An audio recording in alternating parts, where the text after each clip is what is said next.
Hi, everyone. I see we've got quite a few folks logged in. It's just now hitting 3 o'clock, so we're going to give it one more minute to make sure everyone who is logging in is able to do so.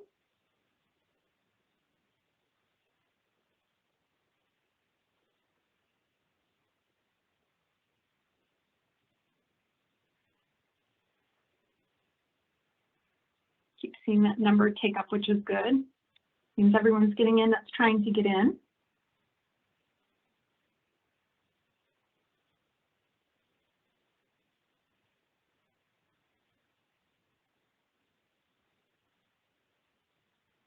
Give it another moment here.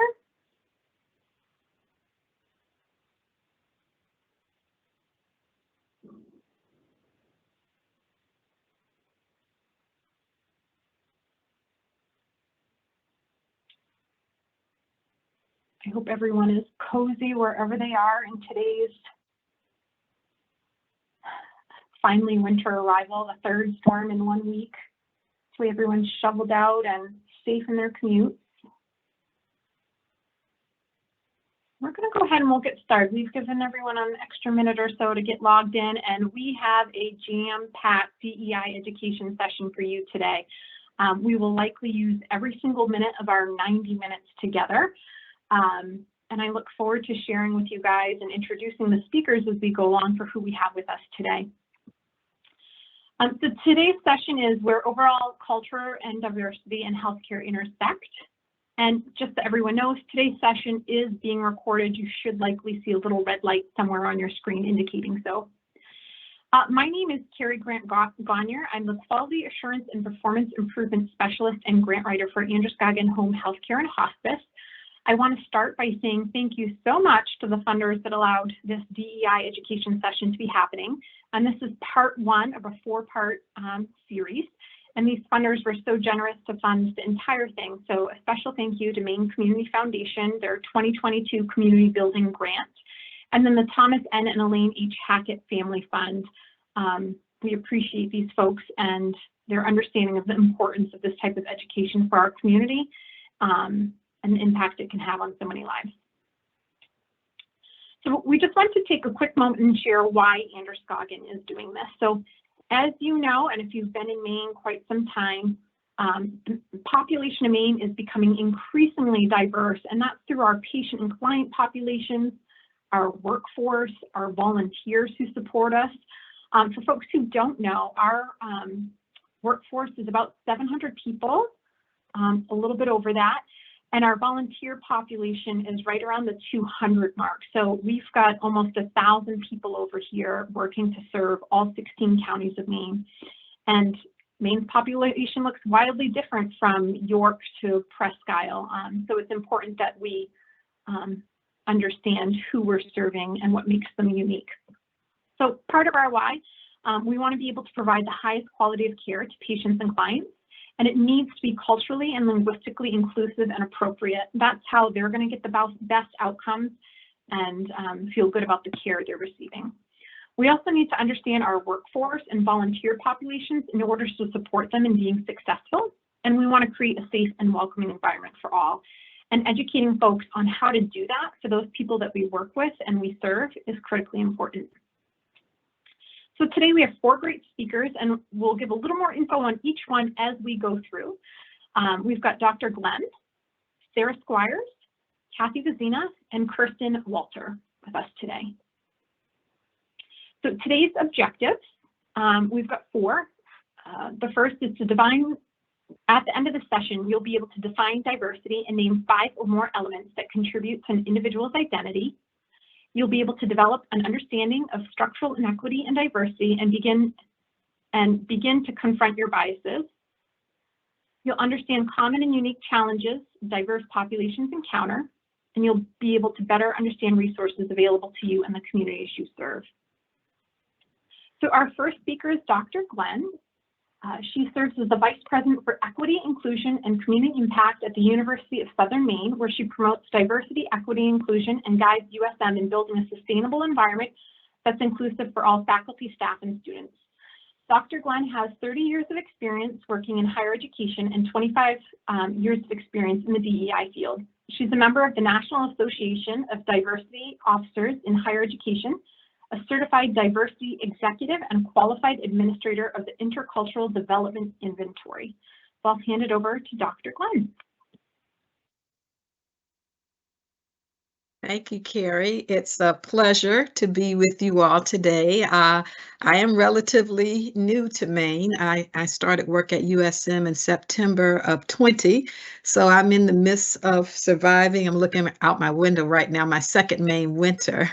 And this work has really had my heart over the last few years, and I'm so excited to be able to share with you just some information around diversity, equity, and inclusion.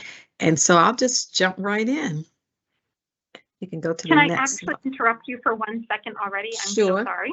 No problem. I forgot to tell folks about the Q&A box. Okay, if you have go questions ahead. for our speakers as we go along, just put them in the Q&A box, and we've got some folks over here that are monitoring those and that will share them with the speakers as we go. And some of the speakers are going to ask for interaction and kind of like a back and forth. And those will remind you as we go along can be put into the chat box. The chat box, everyone in here can see. Okay, sorry, back to you. Thank you. Fantastic. All right, so I started my timer, so hopefully we can cover all of these in our 20 minutes allocated. So the first question that I want to take a look at is the difference between diversity and culture. And so if you go to the next slide, as I have progressed in this work, it's hard to talk about diversity without also talking about inclusion and equity. So I provided all three of these definitions. And so diversity really is difference. And a lot of times people think we're just talking about race, but it's all the many different social identity groups that we belong to, our personality, learning style, so all the ways that we are different.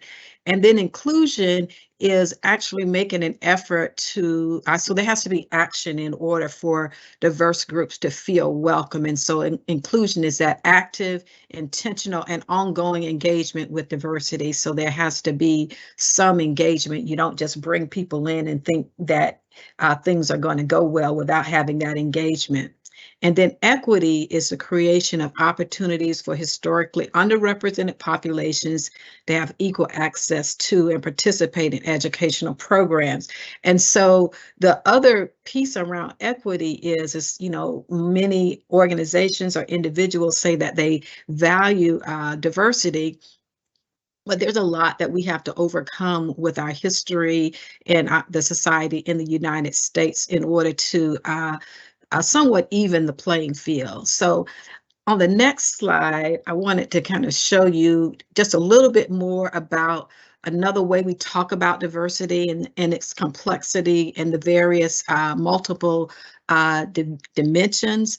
And so, you know, we all have our personalities that we bring to our work, to our personal life, to our environment. And then on that internal dimensions, those are areas or aspects of our identity that we don't get to choose. And so some of those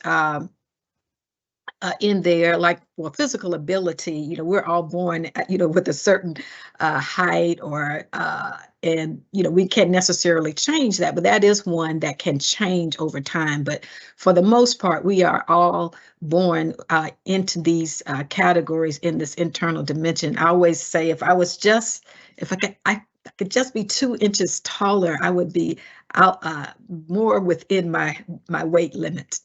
Now, the external dimensions are areas where we do have some control over, we have some influence over some of these. Some of these we inherit from our parents or our environment. And then the organizational dimensions, depending on you know, what your organization is, it looks different based on what that configuration is. So we've been doing some sessions with the athletes at the University of Southern Maine. And so we talk about organizational dimensions within a college environment. So the areas look like, you know, which students live on or off campus, their majors, It could be whether they are coming from in-state or out-of-states, or all of the, whether they belong to a particular sport or student organization. And so, so when we talk about diversity and identity, it's very complex. And so looking at these different dimensions and categories is the way I want us to think about diversity and its complexity. And then on the next slide, we get to take a look at how that is related to culture. Can you do one more flip and we'll get this definition of culture? So culture is a learned set of shared interpretations and beliefs, values, norms, and social practices that affect the behaviors of a relatively large group of people.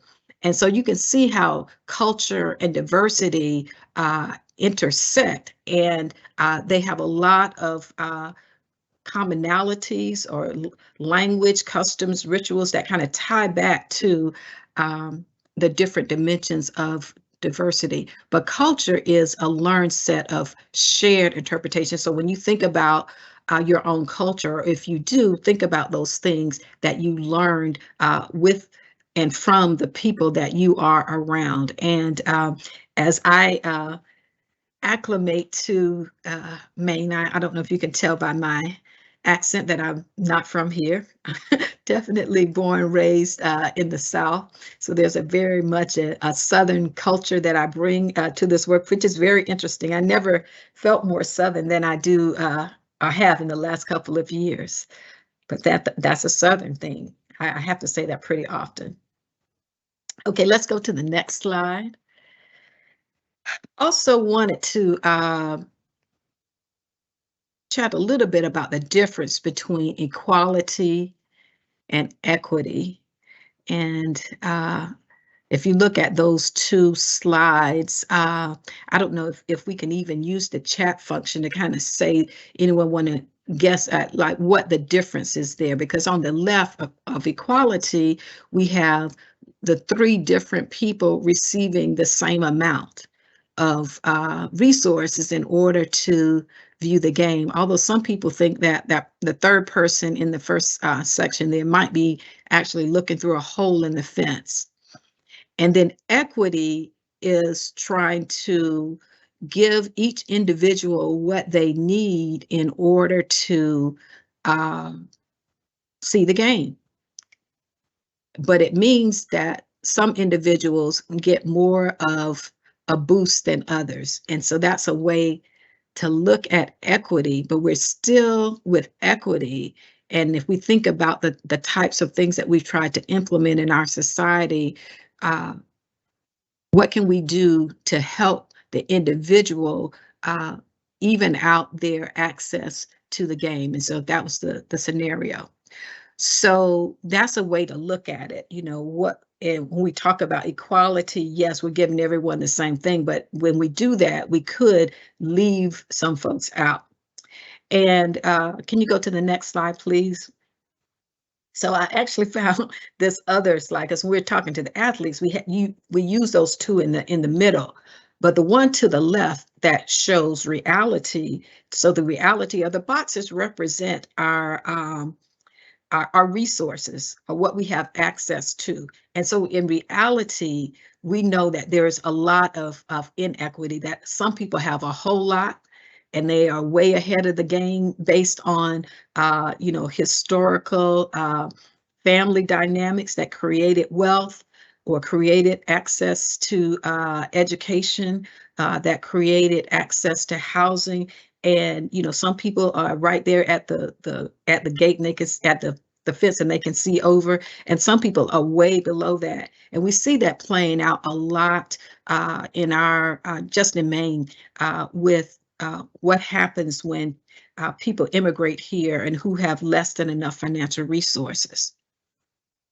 The other piece I just want to point out, and so in equality and equity, we're giving folks the boxes, or in equity, we're giving folks the boxes that they need in order to see over the fence. In liberation, we are removing the fence and giving everyone the same access to the game. So now that fence is really representing a structural barrier or the thing that's in the way that's creating the inequity. And so I kind of like to show these all side by side. And so and when we think about this work of diversity, equity, and inclusion, we move from equality, so giving everyone the same amount of resources, to say, oh, okay, well, maybe we need to rethink that because some people need more. And so we do that with equity. But if we were able to eliminate the thing that created the inequity in the first place, then everyone would have access. And so that's the liberation dynamic there. All right, let's keep it rolling to the next question. So what is a microaggression? And I do a whole session on microaggressions, and so hopefully I can do it in like 5 minutes and give you just a definition. It is a term that's been around, for a while, but some people, still haven't heard about it. And if you go, because you can Google anything now, and you start looking at what a microaggression is, there'll be some people who say, well, microaggressions really don't exist. People just need to get a tough skin and just, get over it. So, and that thing that's happening, it's not micro, it's not small, it's a big thing that's happening to me. But when I put my session together on microaggressions, I used, can you go to the next slide, please? This definition from Daryl Wing Sue, and it is the everyday verbal, nonverbal, and environmental slights, snubs, or insults, whether intentional or unintentional, that communicate hostile, derogatory, or negative messages to target persons based solely upon their marginalized group membership. And so that's a lot. And when we do the workshop, we also kind of show a video of Daryl Wing Sue talking about what a microaggression is. And he mentioned some different things. But the place where, when I began presenting this, that people got kind of tripped up was on the marginalized aspect, and that the microaggression really is, it's not about a person being mean or saying some ugly things. It really is targeting a person based on a marginalized group identity. So we go over, what that is. And so for race, marginalized groups are anyone who doesn't identify as white. Marginalized with regard to gender are women. So marginalized with regard to sexual orientation is our LGBTQ group. So you can kind of see where that goes. And so really it's based on being targeted because of your membership in a marginalized group. Not that people who are not in marginalized groups haven't had it hard or haven't had to work for whatever they accomplished, but it's really, there are places where people experience discrimination, mistreatment based on their marginalized group identity. And we've even had, they're slowly being, I was going to say taken away, but even laws that make it so that certain groups have less access to education, to healthcare. I mean, I think this is a great place. I'm listening to a book right now that's talking about how in healthcare there was a lot of policies put in place around what we're talking about now is birth control, and how birth control was kind of pushed on poor women, women of color, as a way to control the population. And that was really driven by, healthcare professionals. So that's another workshop. But let's go on to the next slide. Okay, so these are the two books I used to build this presentation. And so you'll get copies of these slides. So if you ever want to go back to these books that Daryl Wing Sue wrote, they're about 10, 12 years old, but the information is still the same. It's still relevant. Let's go to the next slide. You have to kind of click through these. I tried to be really fancy with making this slide that shows all of these different aspects of a microaggression. And so this slide really talks about how the racial microaggression is broken down. And within the microaggression itself, there are these categories, the micro insult, and then the different themes under that, and then the micro invalidation, and the different themes under that.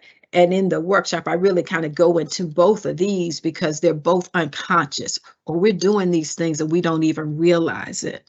And then there's a micro assault where people are, deliberately trying to be hurtful and to be mean. And then the environmental is the one where you might be in an environment or space around you that creates some type of barrier.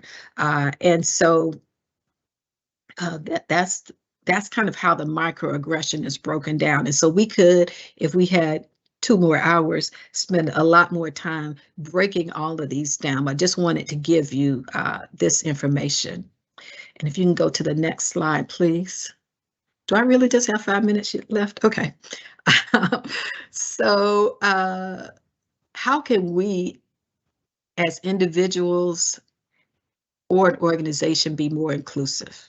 So we'll close out with this. You can go to the next slide. So that video that I mentioned where Delwyn Sue talks about what a microaggression is, at the end, he tells us what we can do. And these are the things: to learn from constant vigilance, be aware of our own biases and fears, and we all have them, be aware of experiential realities when interacting with people who are different.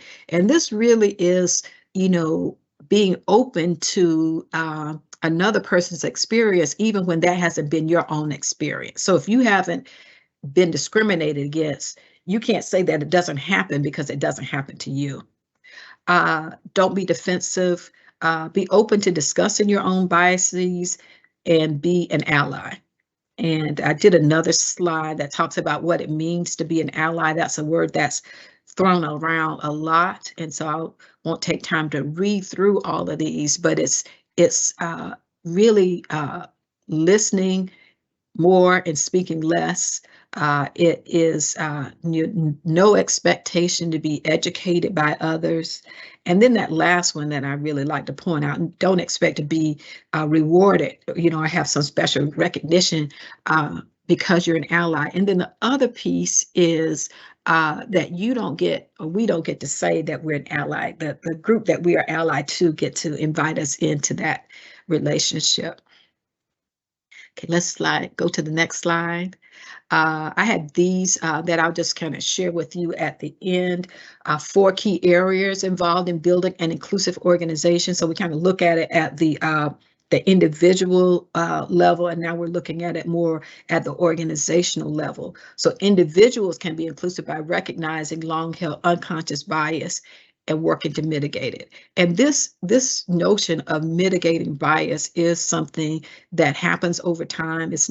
Can't happen with one workshop, as brilliant as it could be, but it's something that we have to commit over time, and know that even when we admit or acknowledge that we have bias, and we all have them, myself included, that we're still good people. And so because there's a certain amount of shame or, that comes upon a person when they feel or they recognize their bias. The structural inclusion: organizations can be inclusive by re-examining and reshaping their talent processes to ensure they're fair and equitable for the entire employee population. So that's, to me, sounds like what Androscoggin is trying to do with giving folks the information in order to make better decisions. Leadership has to they have to lead the way. And, that's one of the things that I'm engaging in with the leadership at USM. I said, we can't say as a university that this is something that we value, and we're not doing our own work. So yay, fun. I get to do that with my colleagues.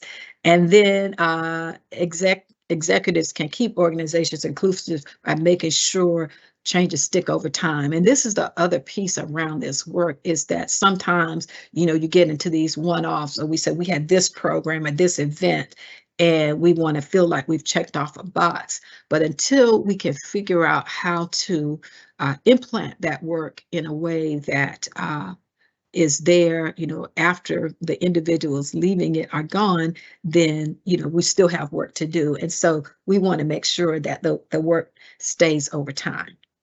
I think that is the last slide. I did it. I have 1 minute to go. Thank you. We didn't have any questions. Perfect. Thank you. Katie, any questions in the chat? No, we did not have any questions. Perfect. Perfect.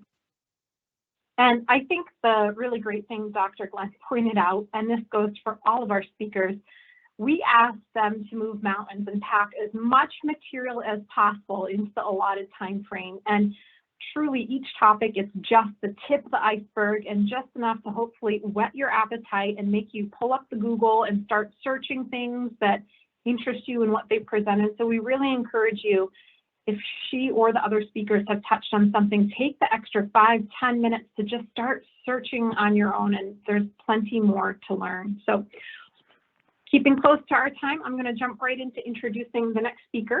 We have Sarah Squires with us, who serves as the Public Policy Director for Disability Rights Maine, where she's dedicated the last 20 years to advocating for individuals with disabilities. In her role at DRM, Sarah supervises the intake unit and coordinates the agency's policy work. She currently serves on the Maine Care Advisory Committee and the Maine Health Access Foundation's Community Advisory Committee. Sarah, welcome. Thank you. Thank you for having me here. Yeah, so Sarah Squires. I work at Disability Rights Maine, which is the state's designated protection and advocacy agency for people with disabilities. Our mission is to advance justice and equality by enforcing rights and expanding opportunities for people with disabilities in Maine. We believe that the disability rights movement is inseparable from the human rights movements for racial, economic, and gender equity.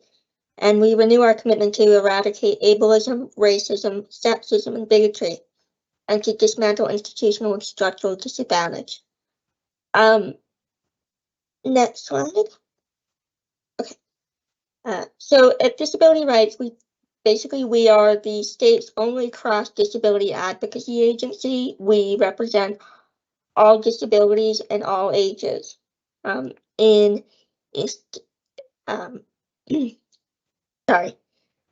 situations where they've experienced abuse, neglect, or exploitation, or who have been discriminated against or had their rights violated on the basis of their disability. So that could be with respect to accessing community-based services, individuals who reside in facilities who have been the victims of abuse and neglect, children in educational settings, employment situations, public accommodations, and a whole lot more. So we do individual advocacy, systemic advocacy, education, training, and outreach and monitoring. So I want to start with this, the idea that, and I'm going to read this from a Cornell website, but it's something that we sort of live at Disability Rights Maine, and it's the disability is a natural part of the human experience across the globe, regardless of gender, race, ethnicity, religion, sexual preference, or orientation. Disability is an experience that permeates the human condition and is integral to the human experience. But people with disabilities are often seen as different from the norm, or the norm of what it means to be human. And as such, we as a population are marginalized, which impacts our ability, placing us at a disadvantage, and not having equal opportunities for employment, civil engagement, education, social or economic well-being. And I think what's important to recognize is that disability isn't an us versus them concept. Anybody can be part of this community at any point in their life. So I, for example, am an individual with a disability. I was born with mine. But people can become injured throughout their lives, or, experience illness that results in disability. And where they once were considered, quote, normal, they are now part of this population. And disability does not discriminate.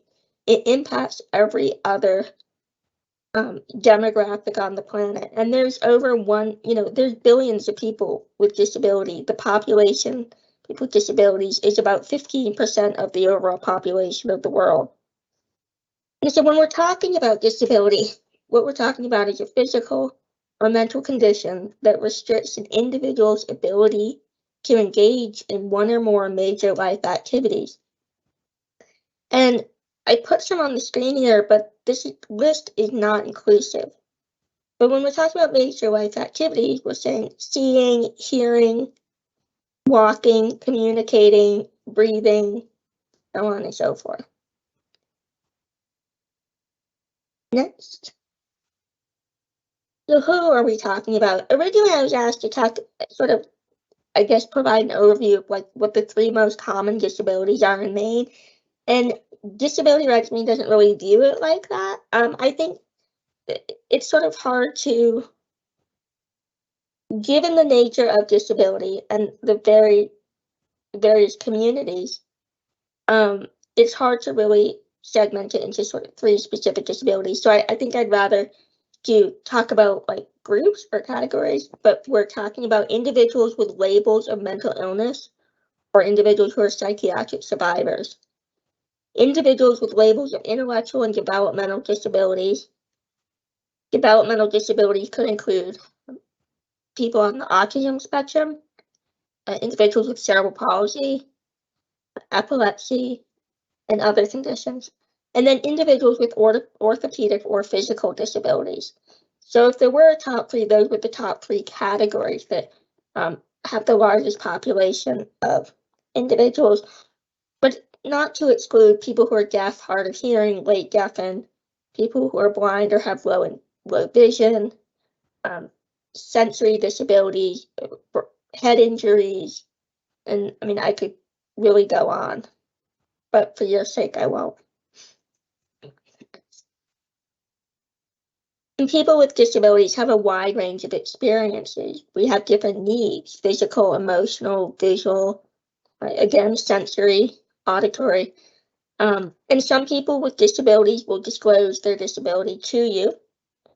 Others may not feel, they may not do so either because they're not comfortable sharing it, because there can be a negative connotation.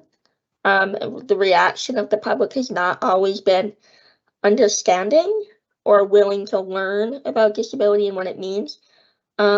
People such as myself, quite honestly, I'm 3.5 feet tall. There's no hiding it.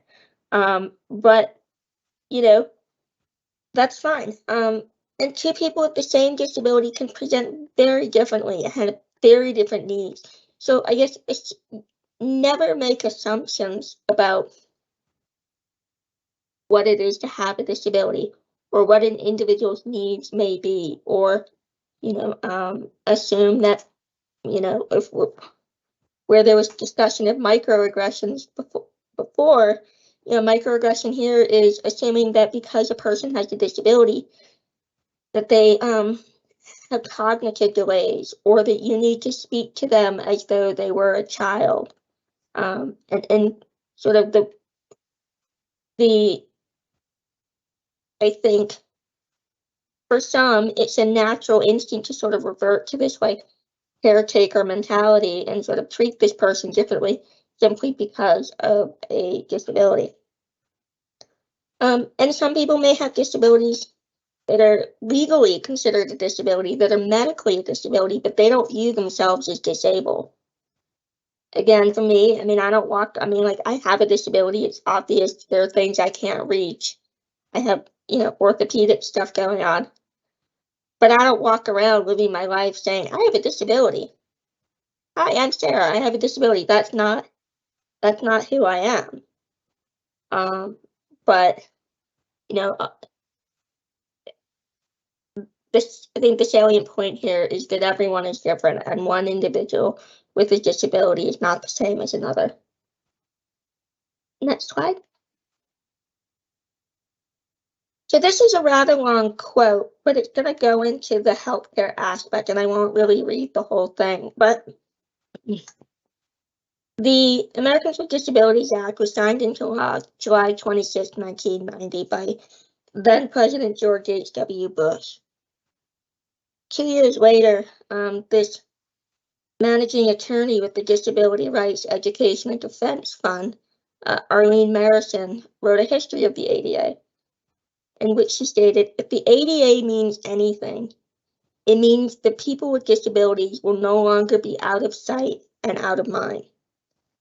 The ADA is based on a basic presumption that people with disabilities want to work and are capable of working, want to be members of their communities and are capable of being members of their communities, and that exclusion and segregation cannot be tolerated. I'm not going to read the rest of it, but I'm sure people can. And I think that's important. If you could go to the next slide. Okay. It's important because in order to achieve those goals, to not be segregated, to not be isolated in institutions, to have the same social and economic opportunities as individuals without disabilities, healthcare plays an integral role. Without healthcare, in almost all areas of life, people with disabilities cannot be independent. They may not be able to be parts of their community. Healthcare can, access to quality, backing up, but access to quality healthcare, getting the services that people need, whether it's in-home care, personal care attendance, whether it's case management, needed medical devices, needed medical treatment. These all enable an individual to live independently. They ensure that people can access their community. They are allow people to maintain employment. There's this idea that people with disabilities can't work, that we don't want to work. And then when you leave school, whether you're leaving school in 12th grade when you're 18 and you're leaving school after 5 or 6 years and you're 21, that people with disabilities are relegated to a life of living on Social Security, that people need help, that they're incapable of making decisions about their lives and need guardians, that they're incapable of working, that there's, I will tell you that living on Social Security is not, you are not living the life of a Kardashian. You are earning $740. You are forced to rely on SNAP benefits and subsidized housing. And in a world where we're seeing increasing costs of everything, where you go on social media and you see memes about eggs because eggs are like so expensive and they're a premium now. I mean, food costs are soaring. People with disabilities don't want to be poor. They don't want to be viewed as less than. And to the extent that healthcare can, enable them to get up in the morning, to get out of the house, to take medications that will regulate any number of medical conditions, that they can access durable medical equipment so that they can have a wheelchair that works, because wheelchairs are not limiting. Wheelchairs bring freedom and independence and mobility. And I think we need to change our mindset on how we view people who use these medical devices. They're not restrictive, but they are in fact liberating. And that access to quality healthcare that can allow for all of these things is not only critical, it's a fundamental right. but there are, in fact, barriers to healthcare, which is the next slide. Sarah, can I ask a question before you go on? Absolutely. A couple of your slides that were all together made me think of something. One, you said something to the effect of not all disabilities are going to be evident and you can see to the eye. Some will, and a lot of the folks that our staff and volunteers work with, some of them have real evident disabilities we can see. But there are clearly very likely other disabilities that are impacting how we provide care. What is the best way to go about asking someone if they have any other disabilities that we should be aware of as we're creating their plan of care? What's the nicest way to say that? Is it just like that? Are there any other disabilities or things about your health or person that you want us to know as we plan your care, or what? I mean, you could ask sort of a nondescript question of, is there anything else I need to know? But you could also less focus on disability and more on the need for goods and services. So saying, how can I help you? What is it that you need from us? What can we do to, really provide the best level of services that you need? What else do I need to know about you instead of the actual? Okay. Yeah. Perfect. I'll advance.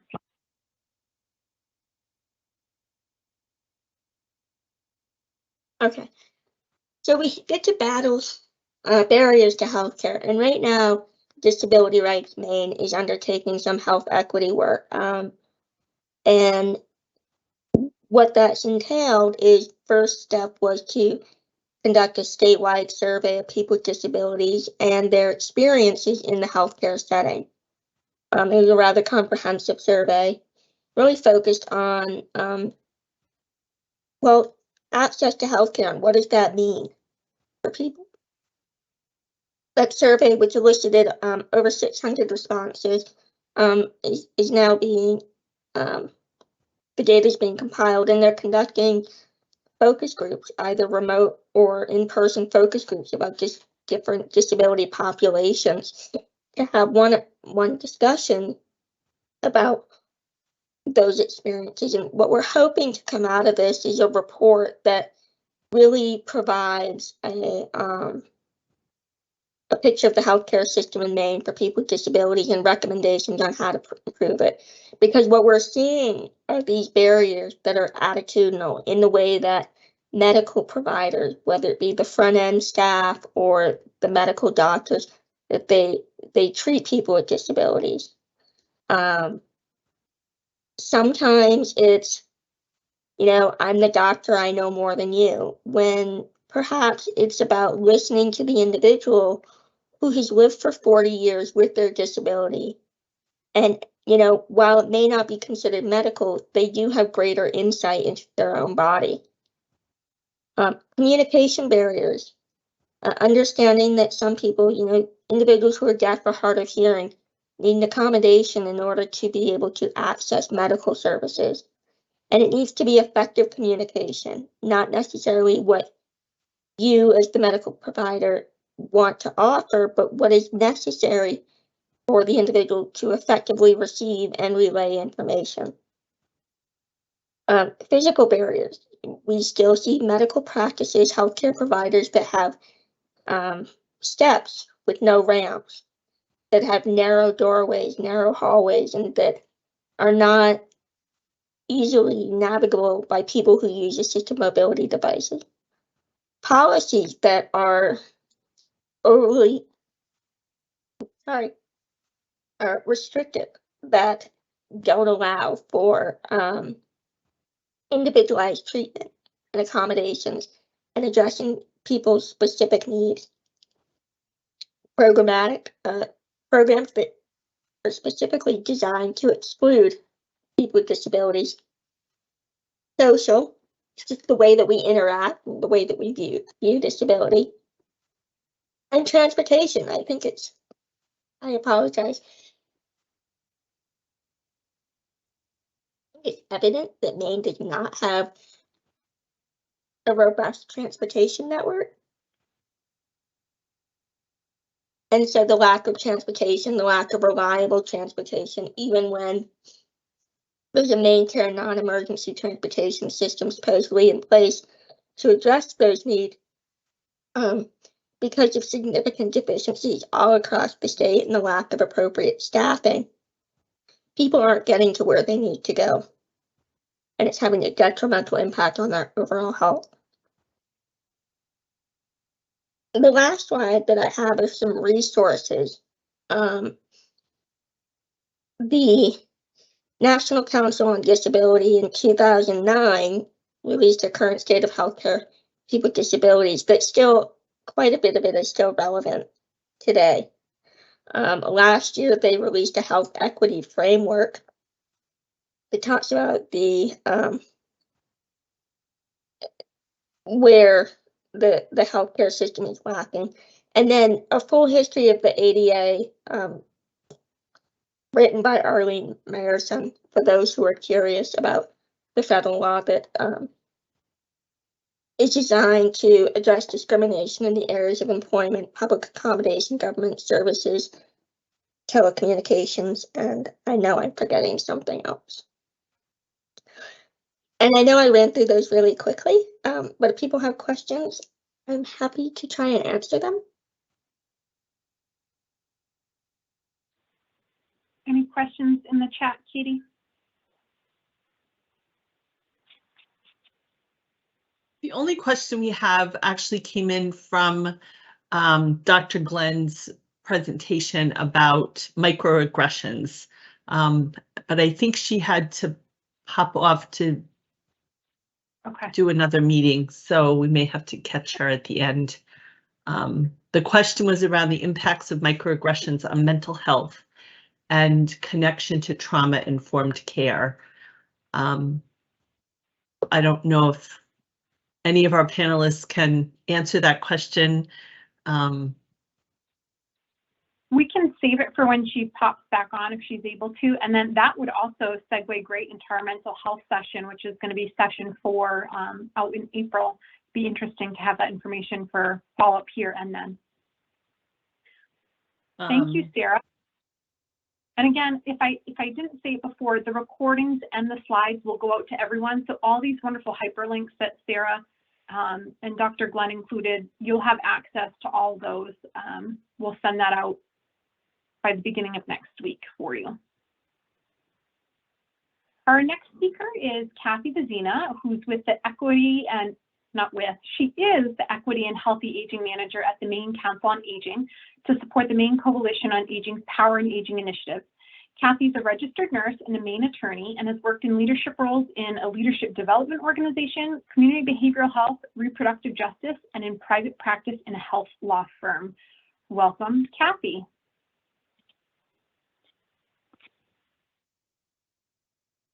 Great. My pleasure to be with you all today. And let me see, are you hearing me? Yeah. Okay, good enough. Tells me to unmute my mic, but I don't really have to pay attention to that. Good.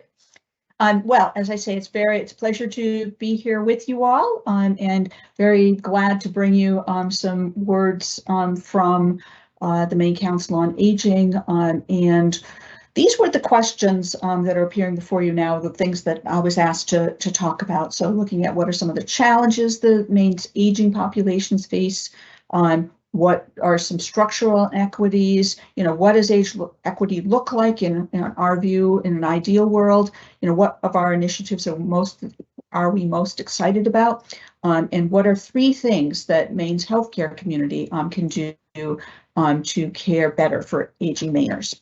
So before we dive into that, or maybe as we are diving into that, next slide, I'd ask for everyone to, we've got a good number of people here. If you can just put a word or phrases, you can do 1 or more into the chat that are what you think of when you think of an older person.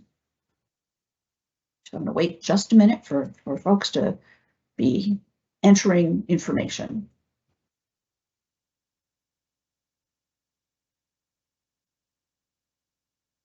Good. Yes, indeed. 25% of Maine's population. Yes. Come on, you other people, we know you're there.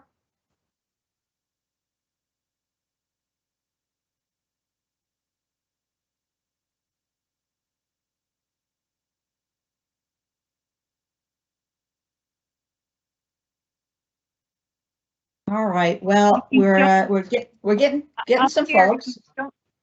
I'm just going to share, if you don't know how to enter in the chat, there's a little bubble across the top of the screen that looks like a little bubble and says chat. If you click on that, a chat box should appear on the right of your screen and you can type in there. So if you haven't, go ahead and open that up and enter in those words that you think describe. Perfect. Thank you, Carrie. Okay, well, I'm going to tell you that of the words that we're seeing coming through now, that those are not usually what we hear from people. Good point. The forgetful, the vulnerable, you know, the negative kinds of things are what we most frequently hear from people, because that is what our society has been telling us about older people for quite a long time. And so, next slide. What we see at Maine Council on Aging as the biggest challenge facing Maine's aging population now and trying to access healthcare in many other ways is, next slide, ageism. It is really, and let's dive in a little bit more to what we're talking about here. There are a wide range of challenges that do affect older people. You know, we can run through some of the same things that that Sarah was saying. You know, transportation, housing, food insecurity. You know, all of those and more are big challenges.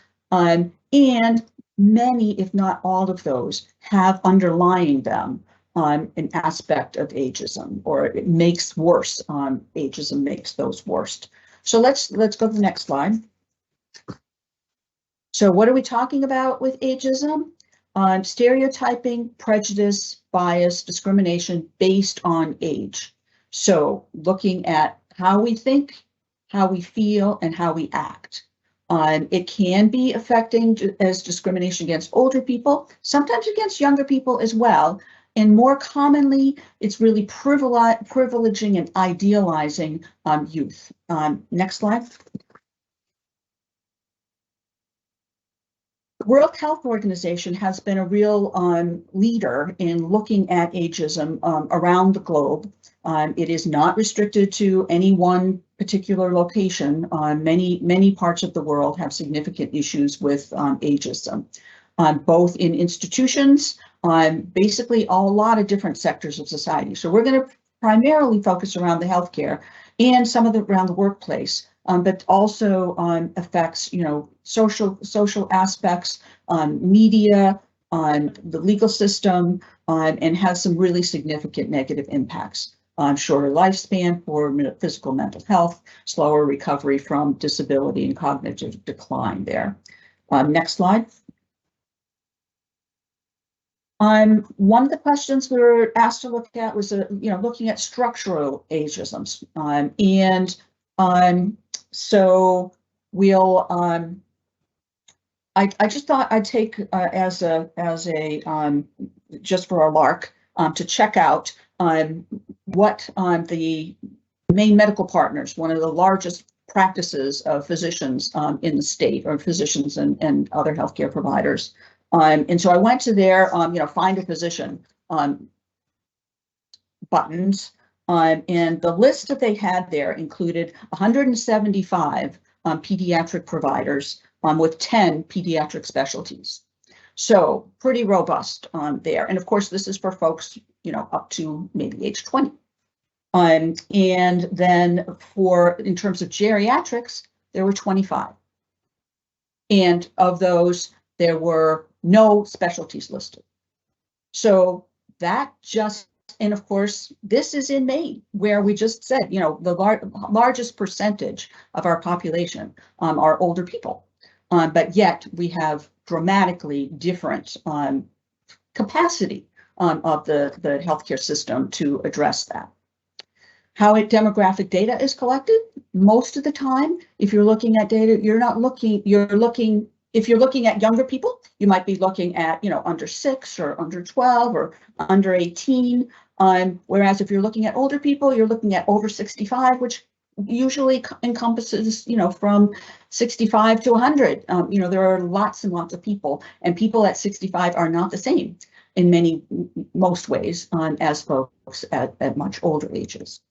Many clinical and research trials exclude people over a defined age, which means that even when older people might be the ones that are primarily using various different medications or treatments or whatever, they're often not included in those where they're assessing how those drugs or clinical trials would be working.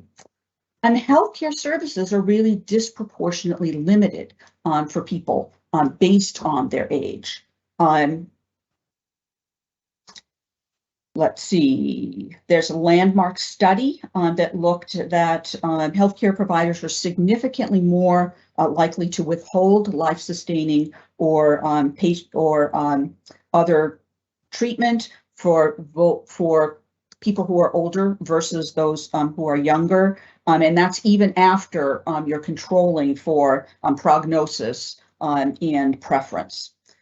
So that there's really an inadequate and inappropriate care, decreased access, poorer survival, poorer quality of life, and all that really comes out of ageism. Next slide. And this was actually a compilation of things that just sort of illustrate things a little bit. Looking at COVID. COVID was a really illuminating incident that really showed ageism in healthcare. Of the deaths of people in Maine, not in Maine, U.S. deaths people, 93% were over 50. And so that led to many people deciding that older people, and lots of people even were saying that, older people, it really only affects older people, so we don't really have to worry about it that much. Really, older people aren't valuable enough to be worried about them. Here's the in our circles at least, famous quotes from the Texas lieutenant governors, basically saying that older people, are willing to die to save the economy. Again, illustrating the lack of value that people place on older people. Conclusion that in Quebec, that systemic ageism was to blame for COVID-19 deaths in the care homes there. And then, of course, the T-shirt over here on our at the bottom of the slide, which folks wearing the boomer remover, and the stylized version of the COVID virus. Clearly not indicating a good bit of respect for age. So next slide. There are, and so some examples of interpersonal ageism, devaluing, particularly in terms of technology. Lots, again, wide variation. People who are older may have trouble with technology. People who are younger may have problems with technology too. But the general inclination is for folks to figure that everybody who's older is having problems with technology, which is definitely not true. Discrediting people's capability, when in a healthcare visit, it's not unusual at all when there's an older person and a caregiver for the provider to address the caregiver and not the person who is the older person there. Disrespecting speech, ignoring their input in decision making, being overly accommodating, simple vocabulary, and overcompensating for their presumed needs. There's a number of areas where there's overlap here with folks with disabilities, and of course there are oftentimes older people who have disabilities as well. But anyways, a lot of some examples there. Next slide. The results or impacts on tremendous additional challenges in terms of health outcomes and really increased costs to our healthcare system. The 2020 study that $1 of every $7 on the most expensive conditions, $1 of those dollars were spent on excess related to ageism, and worse outcomes throughout. So next slide. How do we get to having this ageism? Because it's rampant and widespread in our society. We are culturally shaped to value youth and to try to avoid appearing old. Lots of examples of that. We bring our own attitudes about older people and how we work with us to work. Many people have internalized ageism and really see through an example there, you know, giving each other ageist cards, having senior moments whenever you have some, you know, you can't think of something, you know, older people will reference senior moments, which again is just a reflection of the ageism, and you know, reflecting on people as well as, you know, you look the same as you looked 20 years ago. Well, no, none of us look the same as we looked 20 years ago, and the fact that we don't is not a negative thing. And so they really do seep into our perceptions and lead to exclusion. Next slide. In healthcare, ageist beliefs especially are visible in terms of really treating normal aging as a disease. It leads to, you know, undertreatment, where we see normal aging pathologized, and that's one way. And another is to overtreat. So that really it's sort of some of the same things that we were talking about earlier, seeing each person as an individual and assessing what it is that they specifically need is really the way to do this. Poor communication, systemic issues, as we've said, poor supply of geriatricians and representation there. Next slide. So, responding to the question around what do we think at Maine Council of Aging is the ideal reflection of things with age equity. I will let you read that, but really we want everyone, regardless of age, because of course we are all aging, to be valued and intentionally included. So that highlights that. Next slide. We're looking at trying to build an age-positive culture and view, because that really makes a difference for people. People who have and embrace a positive stereotypes and positive views of older people, people live 7.5 years longer if you are older and have a positive view of aging. Much less likely to, more likely to recover after a new disability, experience less depression, anxiety, less cardiovascular disease. Really positive benefits to having holding a personal positive, age-positive view. Next slide. And this is something I think is counterintuitive for a lot of people. People who are older are generally happier than in most other, you know, toddlers, young people, really young people, and older people are the folks that are happiest in our society. So it's really valuable and important to build that awareness of that and move to an age positiveness throughout. Next slide. And so one of the projects that we have going on that we're most excited about is our Power in Aging project, which we started and have funding from the wonderful foundations that are helping us there, the Maine Health Access Foundation, Next 50 and Point 32. And our project really is to help build a more age-positive culture in Maine. We're doing that in a variety of different ways and building up the base of knowledge around the state, around ageism and building age positivity. So next slide. And so we know ageism is bad and for us, and it's not good for our society either. It is awareness that helps to reduce that. And so we're hoping to build conversations that help to people to become more aware of age bias and to support change to build that positive Maine. Next. And so we will invite you all to join the age positive movement in Maine today.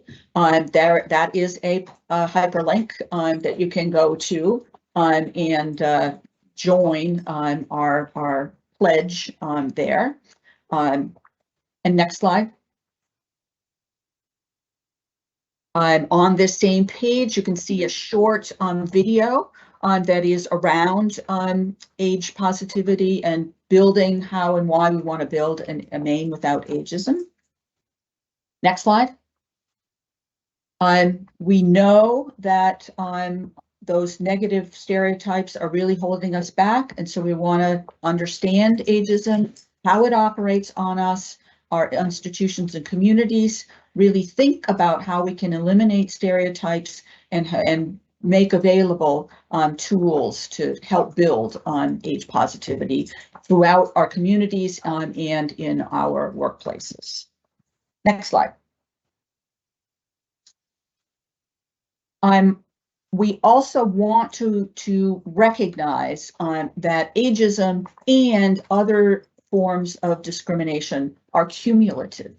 And so folks who are experiencing discrimination because of race, gender, sexual orientation, their abilities, or whatever, all of those get more impacted when you add ageism on top.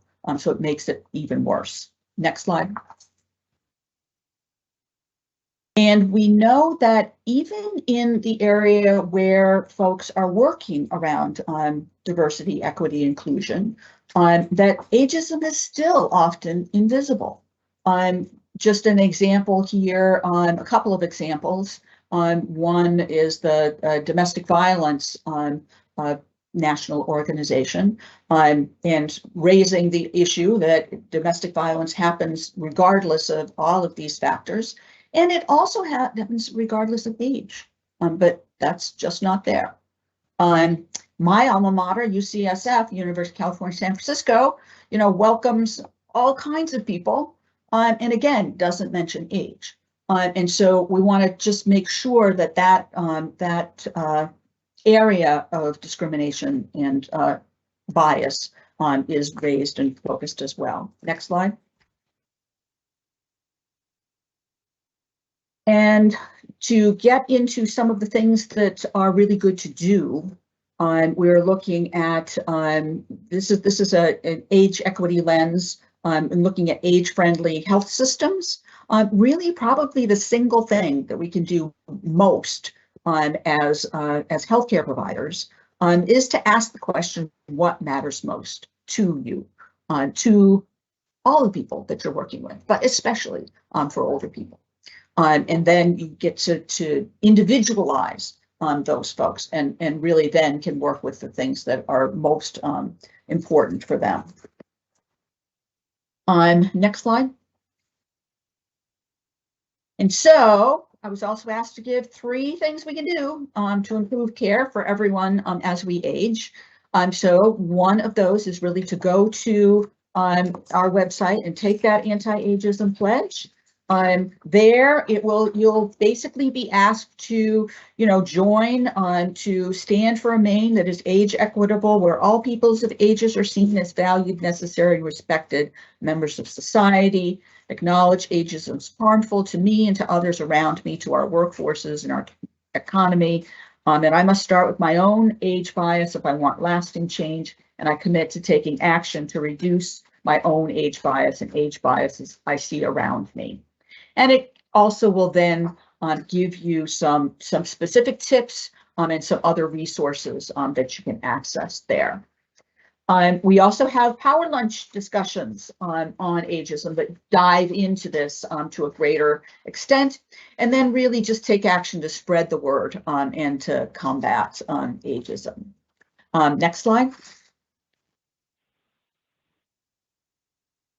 And there are individual things that we can do, and there are organizational things that we can do. And there are a pledge for individuals on our website, and there are pledges for organizations on our website. And some of the things that we're looking at here are some of the organizational steps to really help to dig into those structural aspects of things that help to support the continuation of ageism. And so next slide is the wrap up. So any questions or anything else that I didn't see anything come through, but would be happy to take any if there are any.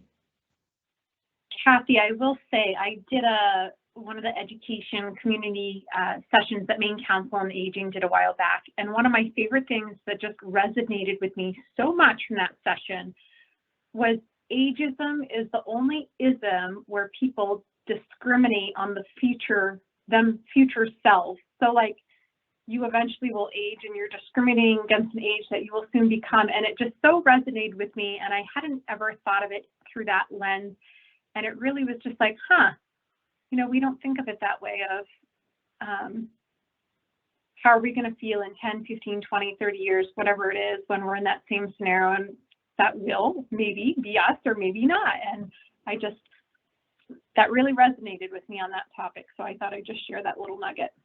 Thank you. Katie, were there any questions that, yep, go ahead. We are, of course, working in the next 10 years to significantly diminish on ageism and build age positivity. So we're hoping by the time you're getting to that age, to get to an older age, that won't be the case. But and I didn't see any questions, I don't think. The only question I have, Carrie, is the one from earlier that we thought maybe Dr. Glenn could speak to. Do you want to do that now or at the end? Yes. Let's save it for the end because I don't want to cut into Kirsten's time too much here. And then if we don't have time, we will get an answer to it and we will follow up on that. So I'm going to go ahead and I will introduce Kirsten. Kirsten is a founding director of St. Mary's Nutrition Center in Lobster Gardens. She's worked 23 years to promote community health and wellness in the greater Lewiston-Auburn area. She and her team actively work to build a viable food system, ensuring that everyone has access to fresh and healthy food. Kirsten's here to speak with us today about food culture and food insecurity. All right. Says my mic is muted. Okay, can you hear me? Yeah. Great. So I wanted to start with this really impactful quote when we think about food insecurity and food security, which is that hunger is not caused by a scarcity of food, but a scarcity of democracy. And so that's going to be framing for our discussion and conversation today. I put a lot of information in the slides, not intending to review all of it in the presentation, but so it can be a little bit more in depth as a resource afterwards. So if you're like, I didn't read that whole quote below it, you'll have a chance to when the slides go out. I did want to prompt people in the questions and chats to just respond to when you see this photo and you're thinking about hunger or food security, what's your reaction? Like, what does this image represent to you? I chose it on purpose. So I'll give people a chance to put some thoughts in. Yeah, charity. And that like a lot of the conversations around food are embedded in a charity model and are embedded in even the way the color of the hands, like with the quote down below around the root causes of hunger are due to systems, policies, and institutions that benefit multinational corporations and wealthy nations while leaving millions of people without access to food, land, water, and sustainable livelihoods. And so these like white hands full of food, there to distribute with kindness, but still holding the resources and power in their hands. And so we will be talking a lot about food, but I want to make sure that as we're talking about it, we are really keeping that equity lens front and center. And you can go to the next slide. So these are the formal definitions of food security and insecurity from the USDA. Food insecurity is another way of saying hunger, and there are two levels that the USDA uses to describe it, which is essentially people might make choices like reduce quality or variety in their diet, but still be able to get enough food, and that's considered low food insecurity. And very low insecurity, which is what we typically think of as hunger, is when people have to disrupt their eating patterns and reduce food intake. Particularly parents tend to do that for children in their households. Next slide. But really simply, hunger is caused by poverty and injustice. It is not just poverty alone.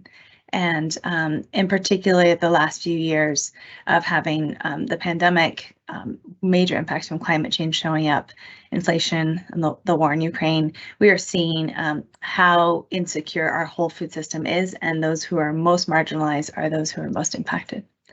Next slide. It's not showing up exactly as I hoped, but that's okay.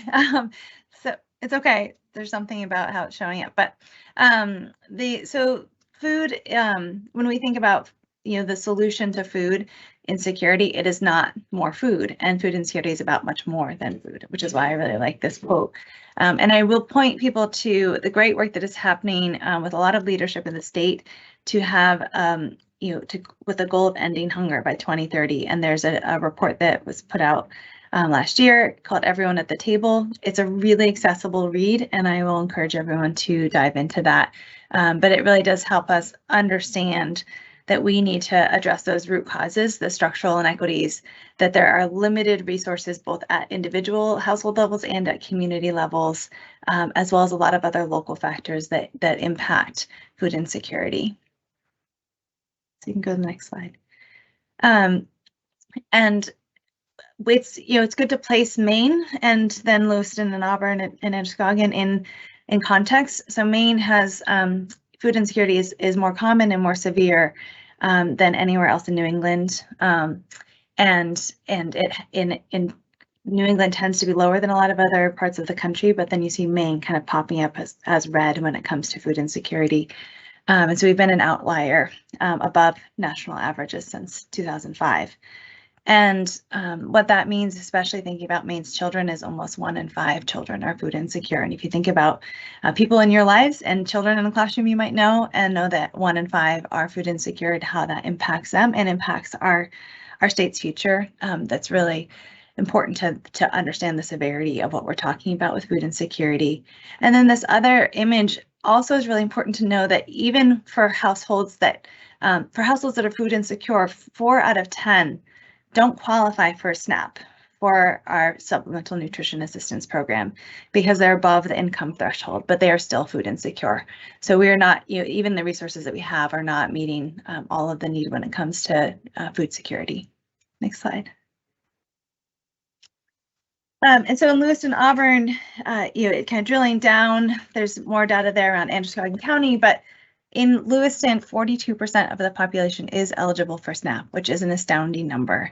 And especially when we know there are people who are food insecure who are not eligible. So it's likely that more than half of the population in Lewiston has the potential of being food insecure.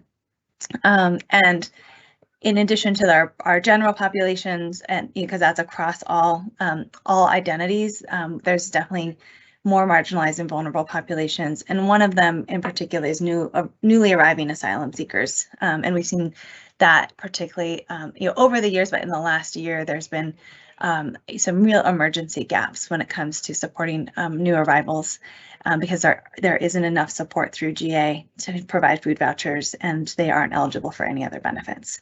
There also our unhoused population faces really significant barriers to food security. Next slide. So what impact does that have on health?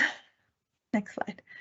I want you to pause for just a minute, because it is really easy to other people when we talk about challenges, and I want you to put yourself for a moment back into the very beginning of the pandemic, when all of a sudden we were going to have a lockdown and you went to the grocery store and there was nothing on the shelf. Because I think pretty much everyone experienced that who was able to get to a grocery store. And so I'm just asking you these simple questions, like, did you worry about having enough food for your household? Did you buy items that you typically didn't eat just so you could make sure you did have food? Did you feel anxiety or fear about what might happen in the weeks and months to come? And that's just to make it personal. I'd love to see responses in the Q&A just to hear people's reactions. But then if you add an equity lens to that, you're thinking about, did you have the resources? Did you have money to buy food? Did you drive a car to get to the grocery store or have access to public transportation even? Did you converse with people at the grocery store in your preferred language? Were you able to get the foods that are your preferred foods? And so you take the pandemic and think about how much the pandemic just highlighted and exacerbated existing inequities when it comes to access to food and food security. Next slide. And there's a lot of language here, and I'm not going to read it all, but really the important thing is to recognize that access to healthy food and food insecurity is a social determinant of health. It is a root cause of people's whether or not they are well or whether or not they are unwell. And there are a lot of factors tied to that, but in particular, lack of access to food, but also increased stress and anxiety has a huge impact on people's well-being. And if you're worrying on a daily basis or a weekly basis about if you're going to be able to feed yourself or your household, that stress is hard to put aside. Next slide. And the connections are really clear, and it is a vicious cycle. If you are in a spot of economic insecurity and you have limited household resources, then that impacts your food security. And then you have reduced dietary quality and changing in your eating patterns, which then impacts your health. And then when you have poor health, that impacts your ability to have economic security. And that cycle can continue without having the right structures and supports in place. Next slide. There's a lot of statistics that are really hard. I'm not going to read all of them, but just understanding the direct connection to health is that people who are hungry are essentially 3 times more likely to be in poor health and have chronic disease. They're also 4.5 times more likely to be obese and really face increased stress and depression and poor mental health.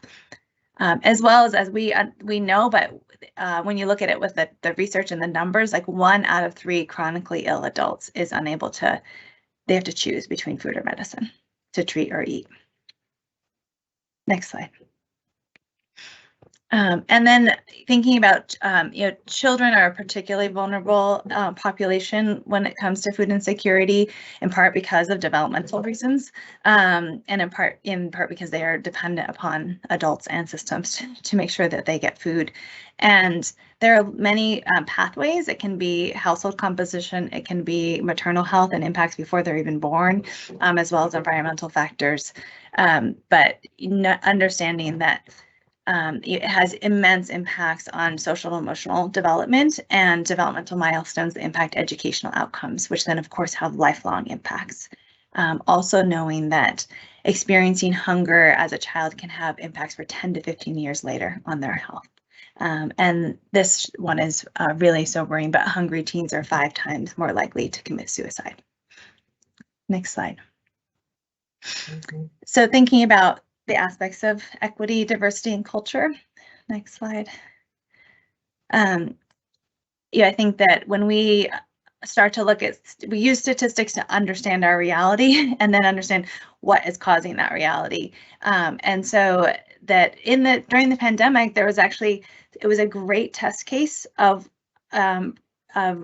really unearthing some of the vulnerabilities in our systems, but also showing what works.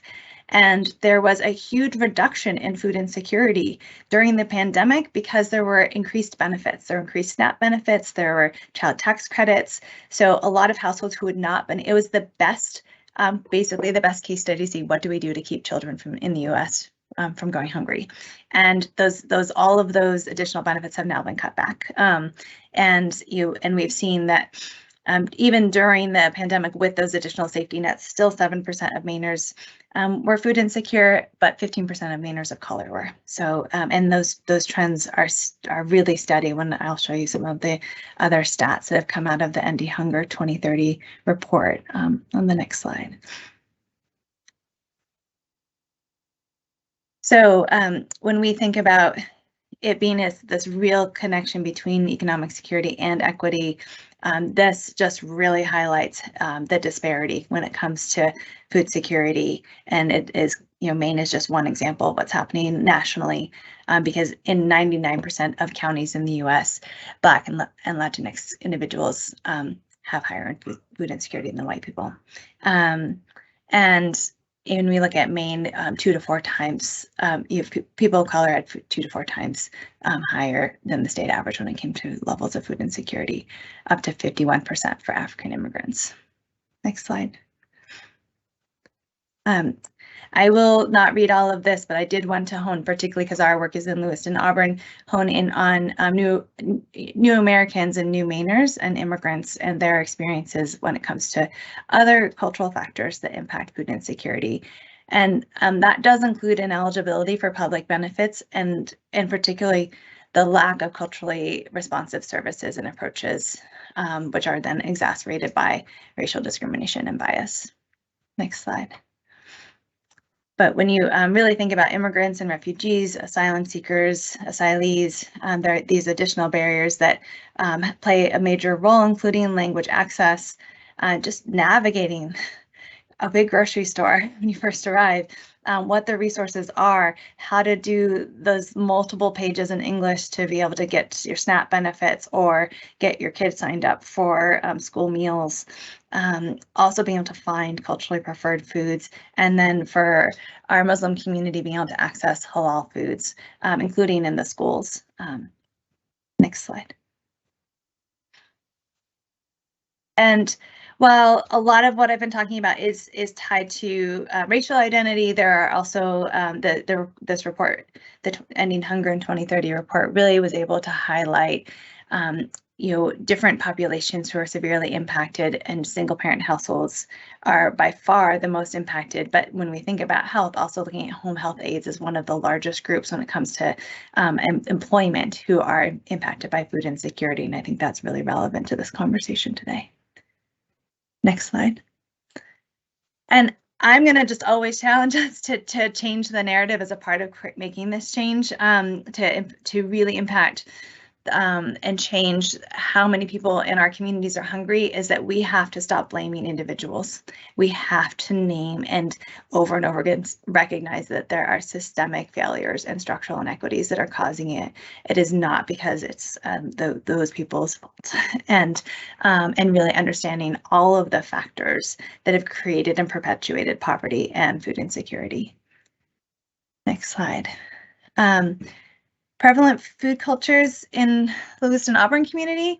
I put a couple of favorite foods that I get the benefit of eating as the staff members who prepare amazing food at the Nutrition Center, but just recognizing that food culture is informed by so many things.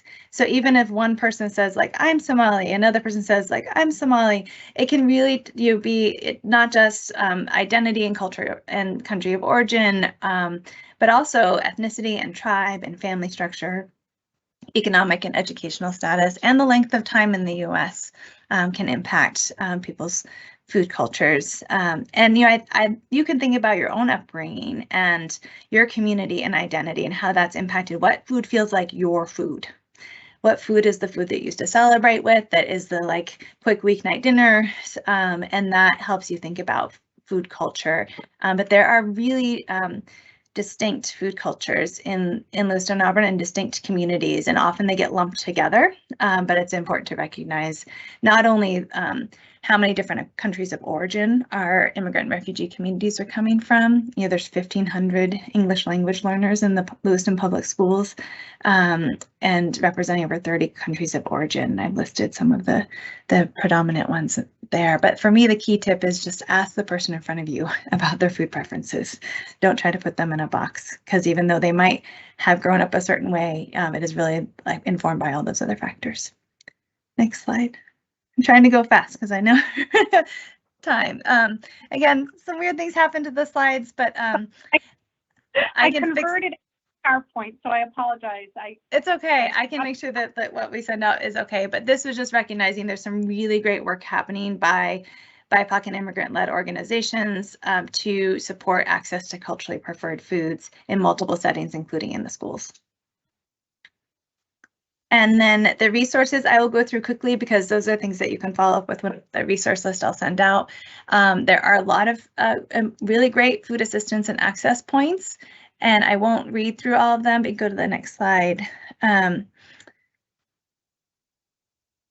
But there are a really strong immigrant and BIPOC-led organizations in Lewiston, Auburn doing great work, and I've listed many of our partners there. Next slide. There are also 3 different ways to get food like resource guides, and so these will all be hyperlinked when we send it out, but those are updated by our organization and several others for emergency food access, which is an important piece of the puzzle. Next slide. And these next 2 slides are just showing all of the providers, regular providers for emergency food in Lewiston, and then next slide is in Auburn. But it's not just emergency food providers that support access to food. Next slide. There are also in our community really great farming and gardening programs and many who are run by immigrant and refugee communities and are supporting people being able to grow food for themselves, grow food for their communities, and then develop businesses and farm businesses related to agriculture and food. And these are some of those. I encourage you to check them out. Next slide. This is what that looks like. We have a lot of amazing community gardens that we run throughout Lewiston and Auburn, and the food that gets shared is wonderful, both in the gardens and then in kitchens afterwards. Next slide. But there are also really important resources, including SNAP, WIC, the National School Meal Program, and then the Maine Harvest Bucks Program, which we administer in Lewiston, Auburn, and help with a statewide network, which does matching incentives for fresh foods at farmers markets when people use SNAP to buy their food. Next slide. And then there are also these great food access points. The Lewiston Farmers Market, the Kennedy Park Farmers Market, which is predominantly immigrant and refugee growers.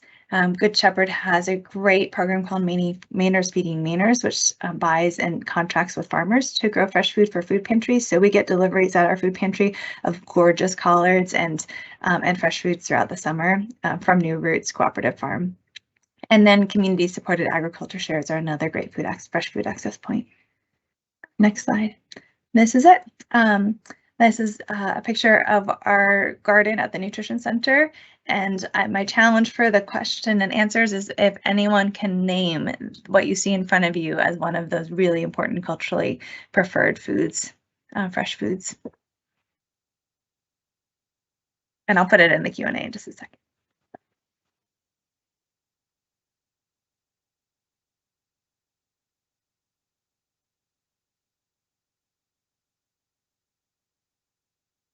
Or I could just tell you, it's amaranth. I was gonna say, like, it almost looked like basil. It could have been basil, but I'm like, that doesn't seem like. Say it again for me. Amaranth, which oftentimes we would pull out as a weed, but is a really important food source and preferred foods. You can, for the greens as well as the grains. But other things like collard, sweet potato leaves, you'll be able to get masa for fufu. There's just a lot of really important foods that people can grow, but then also we're trying to support them in sourcing them. Wonderful. Yeah. Thank you, Kirsten. Thank you all. A couple slides to wrap us up. We already did the Q&A as we went along, but we want to invite everyone to join us again. We have 3 other sessions with the dates there, and when you get this slide deck, the register today is a hyperlink where you can go on and register again for any of those. Although I will say a lot of the folks that registered for today registered for all 4 sessions at the same time. So we're excited to see you again on February 15th. And then thank you for attending. Like I just said multiple times, I want to make sure you hear me because slides and a recording of today's webinar will be sent to the email address you used to register for today's webinar. And it's really, really, really important to us and to the funders to hear your thoughts on today's education center session. So I just put a hyperlink in the chat session and you'll see it says SurveyMonkey. And that's a link to an evaluation that takes you probably less than 2 minutes, maybe 3, to complete and just assess today's session on. So if you could just take those few minutes, and I'll also, in case anyone's rushing to get out of here, I know we're a few minutes over, apologies, I'll include that survey link right in the slides and recording and that email that I send out to folks at the beginning of next week. And yes, Kathy, I will include all the speakers on the recording and the slide deck and give that to everyone to share. And Carrie, I have a slide that answers that question that I added back to my presentation. I'll send that to you. Perfect. I'll put it right in. Mm-hmm. And that's all that we have for today. So I again want to thank all of our guest speakers for providing your time and expertise to us. We appreciate it. And a special thank you to our funders for making this possible. And we hope everyone can join us on February 15th to learn more about where LGBTQ+ and healthcare intersect. So thank you so much, everyone. Have a safe night of driving. Take care. Bye.